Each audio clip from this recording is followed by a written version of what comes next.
Bienvenue à nouveau sur le salon européen de la télémédecine pour un deuxième plateau télé, cette fois-ci avec un pitch start-up.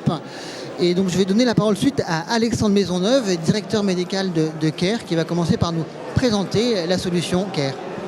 Merci beaucoup, merci de l'invitation.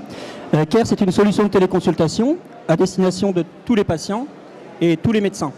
C'est-à-dire que tout assuré social en France a accès à la téléconsultation, donc tout assuré social peut avoir accès à CARE. L'idéal étant bien évidemment de prévoir une téléconsultation avec son médecin traitant.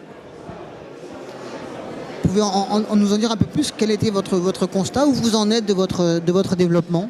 Alors on s'est lancé fin 2016 dans un contexte très réglementé et très cloisonné dans des expérimentations régionales. On a fait le pari à ce moment-là donc que la téléconsultation concernait tous les médecins, tous les patients. On a développé, on a fait une preuve de concept, donc une phase test à partir de début 2017 à destination des patients expatriés avec des médecins français toujours. On a eu l'autorisation courant 2017 de se développer sur la France, donc ce qu'on fait maintenant depuis 1 an. Comment vous insérez dans le marché où il y a aussi pas mal d'initiatives de ce type-là? Alors il y a effectivement un certain nombre d'acteurs.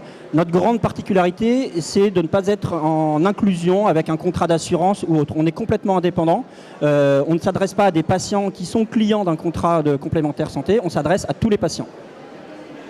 Et aujourd'hui, vous en êtes où dans le développement? Vous avez combien d'utilisateurs?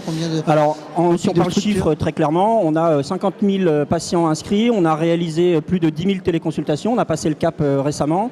On a 350 praticiens qui sont soit actifs avec notre solution, soit qui sont en cours de formation actuellement. Et quelles sont vos perspectives à 1 an, 5 ans? Les perspectives fin 2019, c'est d'avoir plus de 3 000 utilisateurs professionnels de santé. Et les perspectives en termes de nombre de téléconsultations dépendra finalement de l'utilisation de chaque utilisateur.